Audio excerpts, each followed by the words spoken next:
Okay, you guys ready? Yeah. All right. 3, 2, 1, act.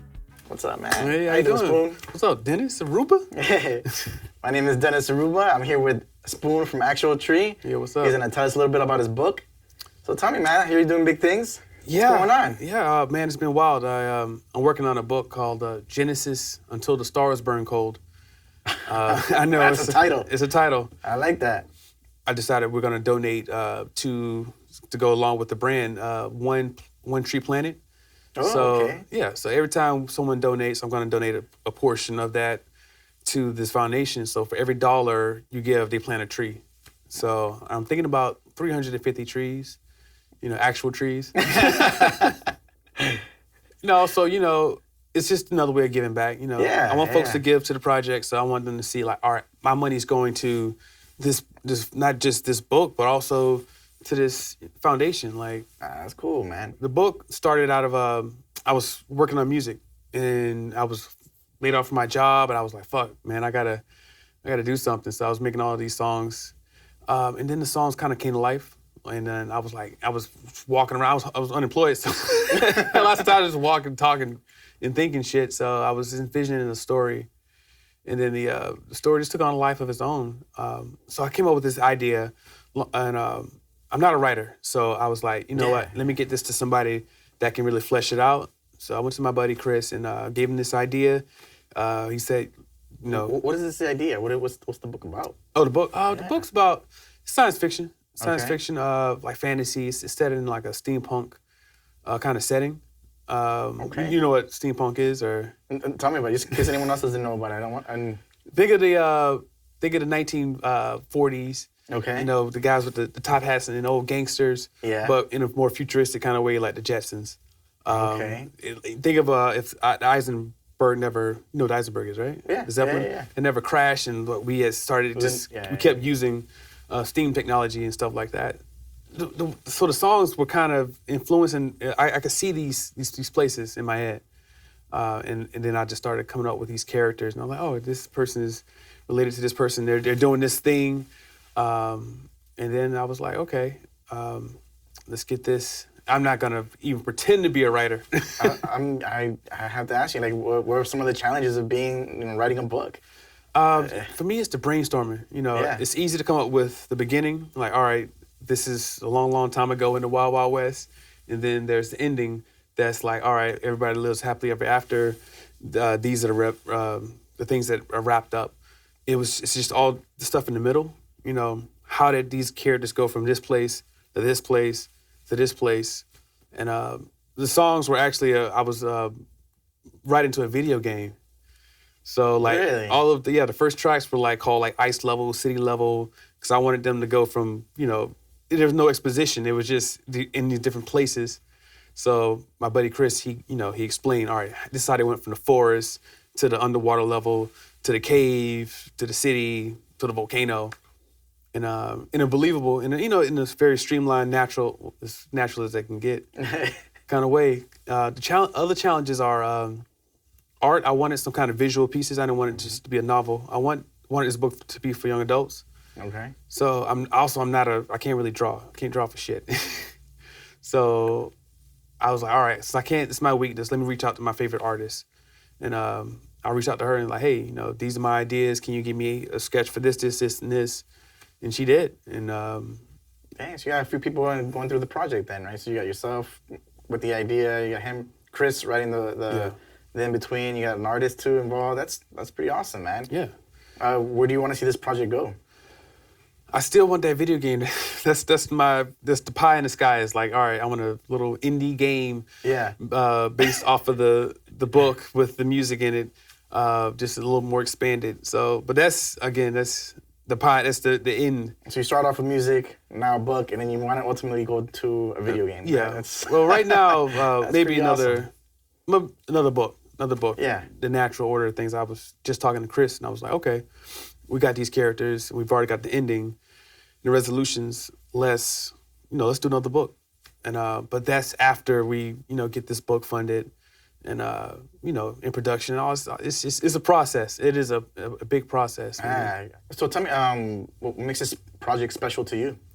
It's special because I've never done anything like this. Like I never, like I said, never sat down to write a book.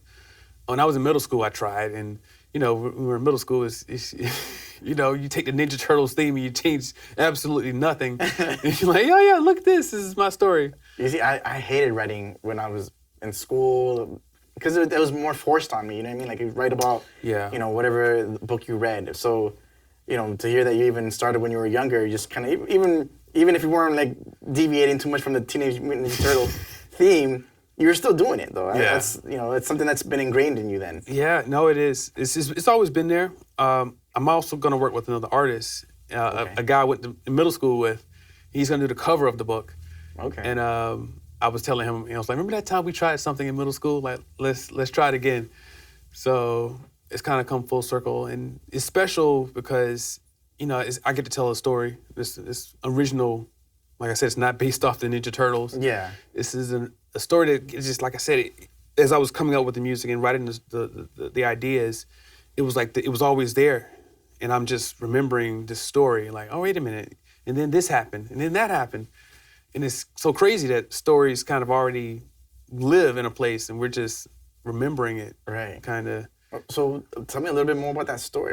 I know you told me like how your vision of it. Like, what's the story? Who's the main character? Or like what's I don't want to spoil it too much. The story's about a guy named Genesis.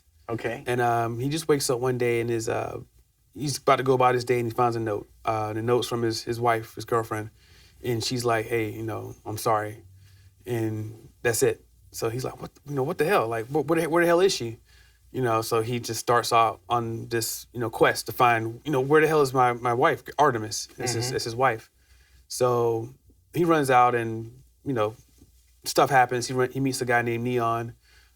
He's a younger kid, and he's just something about him. Of course, he's like, the mysterious, the trope. But I don't want to go too much into Neon, then they just, work together reluctantly to go on this hunt for Artemis. And that's pretty cool, man. Yeah. Awesome. So tell me, how did you get this project, funded? How did you even start? Well, my artist, Maggie, she's not too expensive. I love her rates. Yeah. So I got that funded pretty quickly. Chris, his rates are a little more expensive because this is a novel. So I'm working on a KickStarter, to get that to help pay for that.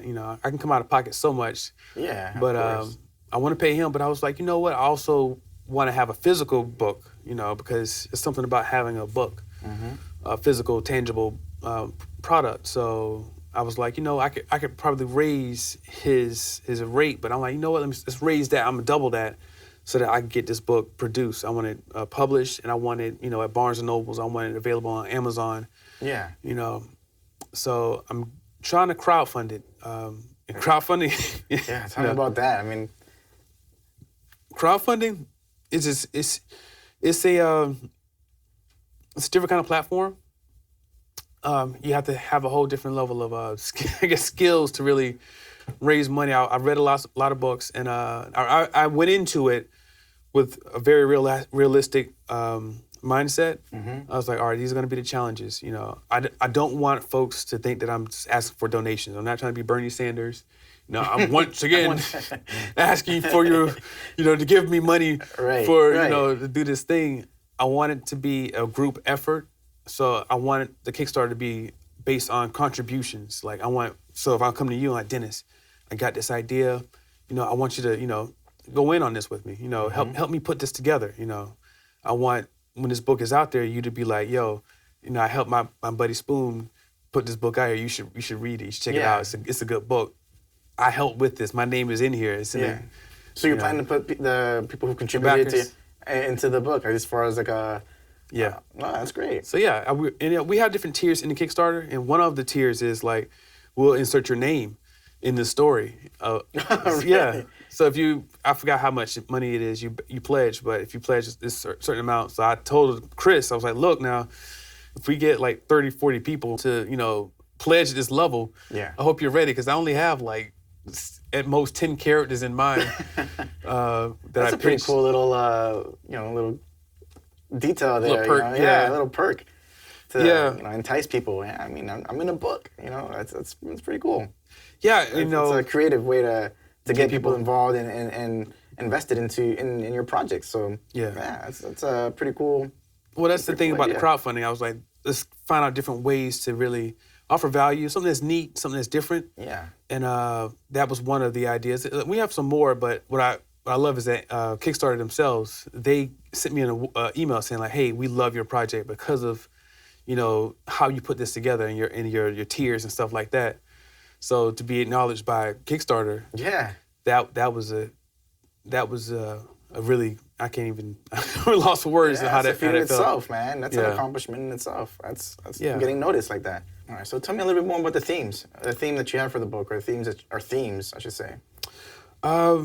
Without giving away too much, you know, I feel like I'm just prying out of you, man. Give away too much. This, you know, I feel like we should write from our strengths, and one of my strengths is, you know, my biggest weakness is anxiety. You know me for years, and I've dealt with anxiety and depression and stuff like that, and it, you know, way back.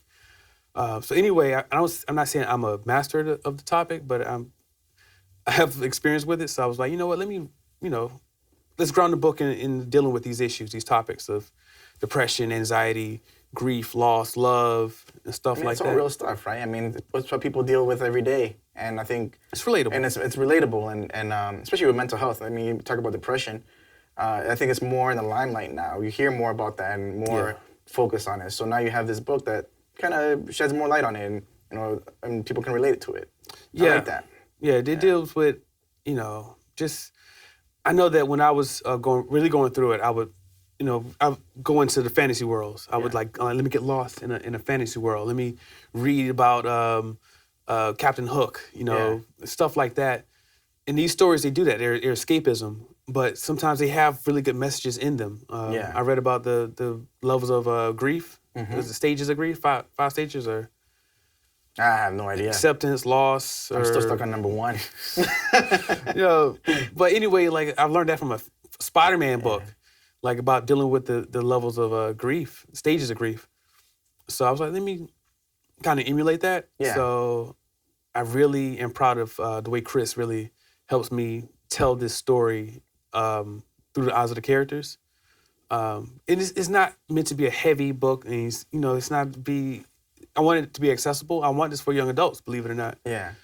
And but I don't want it to be just irreverent, where just like Tom and Jerry, where violence happens and there's no consequence. Right. I want situations happen. Like back in the day when we watched Lion King, when Mufasa died, that was heavy. They didn't shy away from dealing with the topic of death. And Simba dealing with, all right, I gotta process this. I'm gonna run away. Hakuna Matata. That's it. Hakuna Matata, man. Hey, your dad died.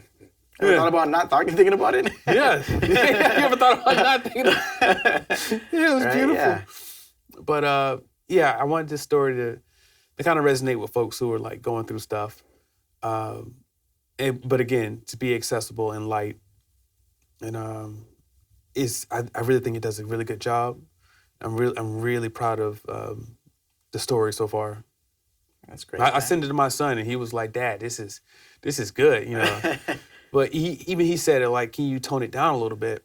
Yeah. So I'm thinking about creating a graphic novel version, just down the line after the novel is done. Yeah. I'm gonna do a little shopping around for interior artists, so I can get a graphic novel version done. Yeah, man. So you got a lot of plans for this project, then. Yeah. It's only the beginning. Yeah, just the genesis. Yeah. Well said. That's all I got. That's all we got? Yeah, Okay. I mean. All right.